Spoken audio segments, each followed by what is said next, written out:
Vijay life diary. അപ്പം നമ്മൾ ഇന്ന് ഒരു ട്രിപ്പ് പോകാൻ പോവാണ് കേട്ടോ. അപ്പം അച്ഛനും അമ്മയൊക്കെ കൂട്ടിയിട്ട് നമ്മളൊരു ട്രിപ്പ് പോകാൻ പോവാണ്. അപ്പം നമുക്ക് യാത്ര തുടരാൻ എന്നിട്ട് വിശേഷങ്ങൾ പറയാം.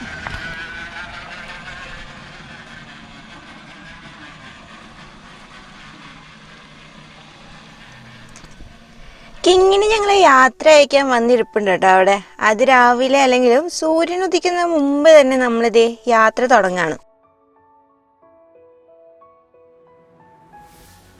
ഞങ്ങളുടെ കുറെ കാലത്തെ ആഗ്രഹമാണ് ഇന്നത്തെ trip. March 21 international forest day ആയിരുന്നു. അതിന് തൊട്ടടുത്ത ദിവസമാണ് ഈ ട്രിപ്പ്. അതുകൊണ്ട് തന്നെ നമ്മൾ കാട്ടിലേക്കൊരു യാത്ര പോകാമെന്ന് തീരുമാനിച്ചത്. ഇന്ന് ചാലക്കുടിയിൽ നിന്നും മലക്കപ്പാറ വഴി പോകുന്ന ഒരു റൂട്ടുണ്ട്. അപ്പോൾ ആ റൂട്ട് വഴിയാണ് പോകുന്നത്. വാൾപ്പാറയിലേക്ക് പോകുന്ന ഒരു റൂട്ട് കൂടിയാണ് കേട്ടോ ഇത്. അപ്പോൾ വാഴച്ചാൽ എത്തുമ്പോൾ ഒരു ചെക്ക് പോസ്റ്റ് ഉണ്ട്. അപ്പോൾ നമ്മൾ അവിടെ പോയിട്ട് ഒരു എൻട്രി ചെയ്തിട്ട് വേണം യാത്ര തുടരാൻ വേണ്ടിയിട്ട്. അപ്പോൾ കാട്ടിലെ ആനയും മയിലിനെയും കുയിലിനെയും അതേമാതിരി കുരങ്ങന്മാരെയൊക്കെ കണ്ടുകൊണ്ട് നമുക്കിതേ യാത്ര പോവാണ്. അപ്പോൾ നമ്മൾ വാഴച്ചാൽ ചെക്ക് പോസ്റ്റിൽ എൻട്രി ചെയ്ത് മലക്കപ്പാറ പോകാനാണെന്ന് പറഞ്ഞു വെച്ചാൽ നമുക്ക് അവിടുന്ന് ഒരു എൻട്രി സ്ലിപ്പ് തരും. അപ്പോൾ അവിടെ നിന്ന് വാൾപ്പാറയ്ക്ക്, അതായത് മലക്കപ്പാറയിൽ നിന്നും വാൾപ്പാറയ്ക്ക് നമുക്ക് പോകണമെങ്കിൽ ഇ പാസ് വേണം. അപ്പം അതൊന്നും നമ്മൾ എടുത്തിട്ടില്ല. അതുകൊണ്ട് നമുക്ക് മലക്കപ്പാറ വരെ ഒന്ന് പോയിട്ട് തിരിച്ചു വരാം. നമ്മുടെ ഇന്നത്തെ മെയിൻ ഉദ്ദേശം എന്ന് പറഞ്ഞു വെച്ചാൽ കാട്ടിലൂടെ ഒരു യാത്രയാണ്. അപ്പോൾ കാട്ടിലൂടെ പോകുമ്പോൾ ശ്രദ്ധിക്കേണ്ട കുറച്ച് കാര്യങ്ങൾ കൂടെ ഞാൻ പറഞ്ഞുതരാം. അപ്പോൾ ആദ്യം പതുക്കെ വണ്ടി ഓടിക്കണം.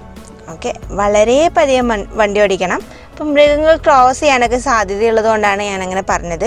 അതേപോലെ തന്നെ പരമാവധി ഹോൺ അടിക്കാതെ വേണം വണ്ടി ഓടിക്കാൻ. അപ്പോൾ വളവെത്തുമ്പോൾ എന്ത് ചെയ്യും, വണ്ടിയിൽ ഹോൺ അടിക്കണ്ടേ എന്നൊക്കെ ചോദിച്ചു കഴിഞ്ഞാൽ വെച്ചാൽ അതിനാണ് നമ്മൾ പതിയെ പോകാൻ പറഞ്ഞത്.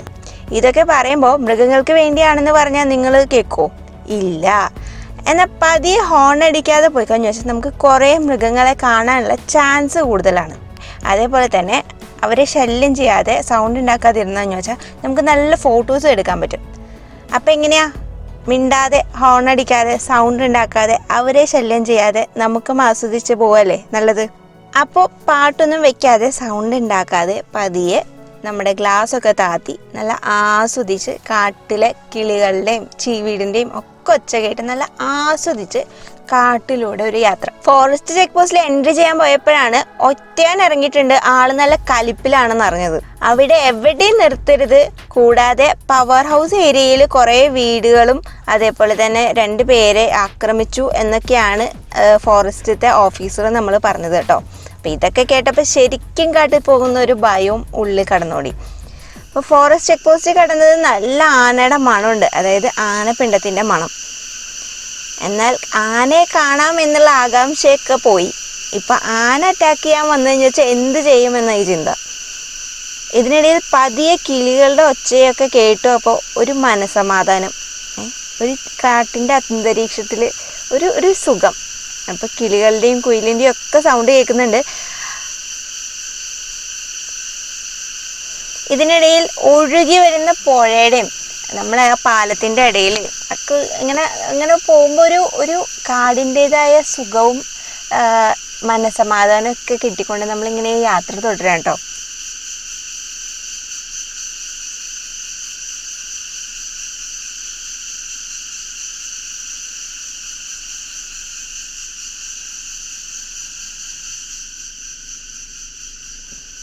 നമ്മുടെ നാട്ടിലെങ്ങും കാണാൻ പറ്റാത്ത തരത്തിലുള്ള കിളികളും പക്ഷികളും എല്ലാം കാണുന്നത്. അപ്പോൾ ക്യാമറയിൽ എത്ര എണ്ണം പതിഞ്ഞിട്ടുണ്ട് എന്നില്ല, നമുക്ക് അവിടെ പോയി ആസ്വദിക്കുമ്പോൾ എത്ര എണ്ണം കാണാൻ പറ്റുന്നു എന്നുള്ളതിലല്ലേ കാര്യം.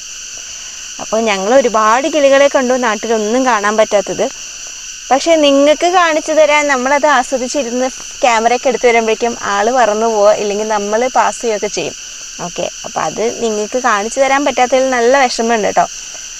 അങ്ങനെ സൂക്ഷിച്ച് നോക്കി ഇരിക്കുമ്പോഴാണ് ഈറ്റകൾക്കിടയിൽ ഉറങ്ങുന്ന ഒരാളെ കണ്ടത്. വണ്ടി നിർത്തി സൂക്ഷിച്ച് നോക്കിയപ്പോഴാണ് നമ്മുടെ സാമ്പപ്രിയയെ കണ്ടത്. സംഭവം ഇരുട്ടായതുകൊണ്ട് നല്ല വിഷ്വൽസ് ഒന്നും കിട്ടിയില്ല. പക്ഷെ തിരിച്ചു വരുമ്പോഴുള്ള വിഷ്വലാണ് നിങ്ങൾ ഈ കാണുന്നത്. ഗൂഗിൾ ട്രാൻസ്ലേറ്റ് തന്നെ പറ്റിച്ചത് കേട്ടോ. ഗൂഗിൾ അങ്കിൾ സാമ്പപ്രിയ എന്നാണ് പറയുക പോലും. സോറി, സാമ്പാർ എന്നുള്ളത് മര്യാദയ്ക്ക് അടിക്കണേ. സാമ്പാർ എന്ന് അടിച്ചാലല്ലേ സംഭവം മ്ലാവാണെന്ന് പറയുള്ളൂ. സാമ്പപ്രിയ എന്നല്ലേ പറയുള്ളൂ. സാമ്പാ ഡിയർ എന്നടിച്ചു കഴിഞ്ഞാൽ വെച്ചാൽ കലമാൻ അല്ലെങ്കിൽ മ്ലാവുകളുടെ പ്രധാന ഭക്ഷണം എന്ന് പറഞ്ഞു വെച്ചാൽ പുല്ലുകൾ, മുളകൾ, അതേപോലെ തന്നെ മരത്തിൻ്റെ തൊലിയൊക്കെയാണ്. മ്ലാവ് പൊതുവെ ഒറ്റയ്ക്കാണ് കാണാറ്, പ്രത്യേകിച്ച് ആൺമ്ലാവുകൾ. പെൺമ്ലാവുകളാവട്ടെ 16 അംഗങ്ങൾ വരെയുള്ള കൂട്ടായിട്ടാണ് കാണാറ്. ഇപ്പം നമ്മൾ കണ്ടത് ആൺമ്ലാവാണ്. കാരണം എന്താണ്? തലയിൽ നോക്കിക്കഴിഞ്ഞാൽ മനസ്സിലാവും അല്ലേ, കൊമ്പുണ്ട്. അപ്പോൾ കൊമ്പുള്ളത് ആൺമ്ലാവാണ്, കൊമ്പില്ലാത്തത് പെൺമ്ലാവും. അതേപോലെ തന്നെ കൊമ്പുള്ളവയ്ക്ക്, അതായത് ആൺമ്ലാവിന് കുറച്ചുകൂടെ ഡാർക്ക്നെസ് തോന്നിക്കും, പെൺമ്ലാവിനാണെങ്കിൽ ഇത്തിരി ലൈറ്റർ ഷെയ്ഡിലുമാണ് ഇരിക്കുക. പുഴയും കാടും ഈറ്റകൾക്കും ഇടയിലൂടെ യാത്ര തുടരുമ്പോൾ സാമ്പപ്രയെ പോലെ വേറെ ആരെങ്കിലും കാണാൻ പറ്റുമോ എന്നുള്ള ആഗ്രഹം കൂടെ കടന്നു വന്നു. നല്ല ശ്രദ്ധയോടെ ചുറ്റും നോക്കിയിരിപ്പായി. ഇന്നലത്തെ മഴയിൽ വീണ മരങ്ങൾ വഴിയിൽ പലയിടത്തും കിടപ്പുണ്ടായിരുന്നു. പലതും വെട്ടി ഒതുക്കി നമുക്ക് പോവാനുള്ള വഴിയൊക്കെ ആരോ ചെയ്തു വെച്ചിട്ടുണ്ട്. പക്ഷെ ഒരു സ്ഥലത്ത് എത്തിയപ്പോൾ കാറിൻ്റെ സൈഡിൽ ഈ മരത്തിൻ്റെ കൊമ്പുകളും ചില്ലകളൊക്കെ കൊള്ളുമോ എന്നുള്ള പേടിയായി. അപ്പം ഞങ്ങൾ വണ്ടി നിർത്തി രണ്ടും കൽപ്പിച്ച് ഇറങ്ങി.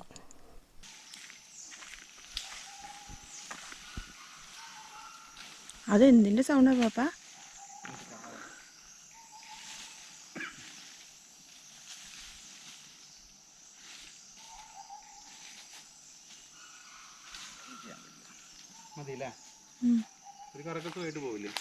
പോയിരിക്കും.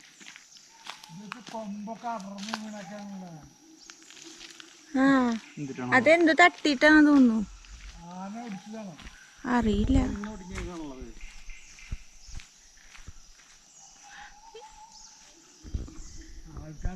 കുറച്ചു ദൂരം പോയപ്പോഴാണ് നമുക്കൊരു കാര്യം പിടികിട്ടിയത്. അതായത് നമ്മൾ ഇറങ്ങിയിട്ട് തിരിച്ച് കയറിയപ്പോൾ ഞങ്ങളുടെ കൂടെ ഒരാൾ കൂടെ കയറിയിട്ടുണ്ട് എന്നുള്ള കാര്യം. നമ്മുടെ കൂടെ കയറിയ ആളുടെ കടി കൊള്ളാനും ആളുകളുണ്ട്. മഴ പെയ്താൽ കാട്ടിൽ സ്ഥിരമായി കാണുന്ന ഈ സംഭവം എന്താണെന്ന് മനസ്സിലായോ? അതെ, അട്ടകൾ തന്നെ. നമ്മൾ ഒട്ടും പ്രതീക്ഷിക്കാത്ത ഒരു സംഭവമാണ് അട്ട. അതുകൊണ്ട് തന്നെ ഉപ്പോ ഡെറ്റോളോ അങ്ങനെയുള്ള ഒരു സാധനവും കയ്യിൽ കരുതിയിട്ടില്ല. കോവിഡ് ആയത് നന്നായി എന്ന് തോന്നിയത് അപ്പോഴാണ്. സാനിറ്റൈസർ ഉണ്ടല്ലോ, സാനിറ്റൈസർ വേഗം എടുത്തടിച്ചു. ആള് ഫ്ലാറ്റ്. അട്ട കടിച്ചാൽ പറിച്ചെടുക്കാൻ പാടില്ല എന്നാണ് പറയുക. അതായത് നമ്മൾ പറിച്ചെടുത്തു കഴിഞ്ഞു വെച്ച് കഴിഞ്ഞാൽ രക്തം വന്നുകൊണ്ടേയിരിക്കുന്ന പറയുന്നത്. അതുകൊണ്ട് ഉപ്പ് ഉപയോഗിക്കാറാണ് സാധാരണ പണ്ടൊക്കെ പതിവ്. പക്ഷേ ഇപ്പോൾ നമ്മൾ ഡെറ്റോളും അതേമാതിരിയുള്ള ആൻറ്റി ബാക്ടീരിയൽ അല്ലെങ്കിൽ ആൻറ്റിസെപ്റ്റിക് ഡിസിൻഫെക്റ്റൻ്റ് ഒക്കെ ഉപയോഗിക്കാറുണ്ട്. അപ്പോൾ അതുപോലെ തന്നെയാണ് നമ്മുടെ സാനിറ്റൈസർ ഉപയോഗിച്ച് കഴിഞ്ഞു വെച്ചാലും സെയിം എഫക്റ്റ് ആണ് കേട്ടോ തരിക. പിന്നീടുള്ള വഴിയിലൊന്നും അധികം ആരെയും കാണാൻ പറ്റിയില്ല. അതുകൊണ്ട് തന്നെ മലക്കപ്പാറയിൽ എക്സിറ്റ് ചെയ്ത് കുറച്ച് ദൂരം പോയി തമിഴ്നാട് ചെക്ക് പോസ്റ്റിലെത്തി. ഇ പാസ് വേണം എന്ന് തന്നെയാണ് അവർ പറഞ്ഞത്. അപ്പോൾ നമ്മൾ മെല്ലെ ചായയൊക്കെ കുടിച്ച് തിരിച്ചിങ്ങോട്ട് തന്നെ പോന്നു. അപ്പോൾ മലക്കപ്പാറയിൽ വീണ്ടും എൻട്രി ചെയ്തു. വീണ്ടും 2 മണിക്കൂർ സമയം, അതായത് കാട് കടക്കാനുള്ള സമയം അവർ എഴുതി തന്നു. അപ്പോൾ അതിനുള്ളിൽ നമ്മൾ തിരിച്ച് അപ്പുറത്തെത്തണം. വരുമ്പോഴും അതേപോലെ തന്നെയായിരുന്നു കേട്ടോ. അപ്പോൾ തിരിച്ചതേ അങ്ങനെ യാത്ര തുടരാണ്. അതിനിടയിലാണ് നമ്മളൊരാളെ കണ്ടത്. ഞങ്ങൾ ആഗ്രഹിച്ചിരുന്ന ഒരാൾ. ആരാന്നല്ലേ? നീൽഗിരി ലങ്കോർ അഥവാ കരിങ്കുരങ്ങുകൾ. നമ്മുടെ വെസ്റ്റേൺ ഗാട്ട്സിൽ മാത്രം കണ്ടുവരുന്ന വെറും 15,000 മാത്രം പോപ്പുലേഷൻ ഉള്ള ഇവ ലാടവൈദ്യന്മാരുടെയും മറ്റും വേട്ട കാരണം വംശനാശ ഭീഷണി നേരിടുന്ന ഒരു ജീവി കൂടിയാണ്. നീണ്ട വാലും മിനുസമാർന്ന രോമമാണ്, നല്ല കറുപ്പ് നിറവും ഒക്കെയാണ് ഇവരുടെ തിരിച്ചറിയാനുള്ള മാർഗം കേട്ടോ. ഇപ്പോൾ ഈ സിംഹവാലൻ കുരങ്ങനാണെങ്കിൽ അതിൻ്റെ വാല് കുറച്ച് വ്യത്യാസം ഉണ്ടാവും. സിംഹവാലൻ കുരങ്ങും കരിങ്കുരങ്ങും നമ്മൾ വലിയ വ്യത്യാസങ്ങളൊന്നുമില്ല. അപ്പോൾ ഇവരുടെ പ്രധാനപ്പെട്ട ഭക്ഷണം കേട്ടപ്പോൾ എനിക്ക് കുറച്ചുകൂടെ ഇൻട്രസ്റ്റിംഗ് ആയി തോന്നി. തേക്കിൻ്റെ ഇലയൊക്കെ ഇവർ ഭക്ഷിക്കുന്നൊക്കെയാണ് ഞാൻ വായിച്ചത് കേട്ടോ. അപ്പോൾ അത് നല്ല കുറച്ച് ഇൻട്രസ്റ്റിംഗ് ആയി തോന്നി. അപ്പോൾ എന്തായാലും നമ്മളിത് ഈ യാത്ര തുടരുകയാണ് കേട്ടോ. വരുമ്പോൾ ഫോറസ്റ്റ് ചെക്ക് പോസ്റ്റിൽ പറഞ്ഞ ഒറ്റയാൻ എവിടെയെന്ന് ചിന്തിച്ചിരിക്കുമ്പോഴാണ് അവൻ ലോവർ ഷോളയാർ റിസർവോയറിൽ നിൽക്കുന്നത് കണ്ടത്. ആള് നല്ല ആക്റ്റീവ് ആയതുകൊണ്ട് തന്നെ ഞങ്ങൾ കാണലും ക്യാമറ എടുക്കലും അവൻ പോകലും ഒക്കെ ഒരുമിച്ചായിരുന്നു. അതുകൊണ്ട് തന്നെ നല്ല രീതിയിലൊരു വിഷ്വൽസ് ഒന്നും കിട്ടിയില്ല, പക്ഷെ ദൂരെയുള്ള ഒരു വിഷ്വൽ കിട്ടിയിട്ടുണ്ട്. അപ്പോൾ ഇത് നിങ്ങൾക്ക് സൂക്ഷിച്ച് നോക്കിക്കഴിഞ്ഞു വെച്ചാൽ കാണാൻ പറ്റും. വേണമെങ്കിൽ പോസ് ചെയ്തിട്ടൊക്കെ നോക്കിക്കോളൂ കേട്ടോ. അപ്പോൾ നമ്മൾ ആതിരപ്പള്ളി വെള്ളച്ചാട്ടത്തിൽ എത്തിയിരിക്കുകയാണ് കേട്ടോ. അപ്പോൾ കുറച്ച് നേരം ആതിരപ്പള്ളി വെള്ളച്ചാട്ടമൊക്കെ കണ്ട് ഞങ്ങളിങ്ങനെ ആസ്വദിച്ചു. ഈ വീഡിയോ ഇതേ ഇങ്ങനെ അവസാനിപ്പിക്കുകയാണ് കേട്ടോ. അപ്പോൾ അത്രയൊക്കെ ഉള്ളൂ കേട്ടോ ഇന്നത്തെ വീഡിയോ. അപ്പോൾ അടുത്ത വീഡിയോയിൽ കാണുന്നത് വരയ്ക്കും see you then, bye bye.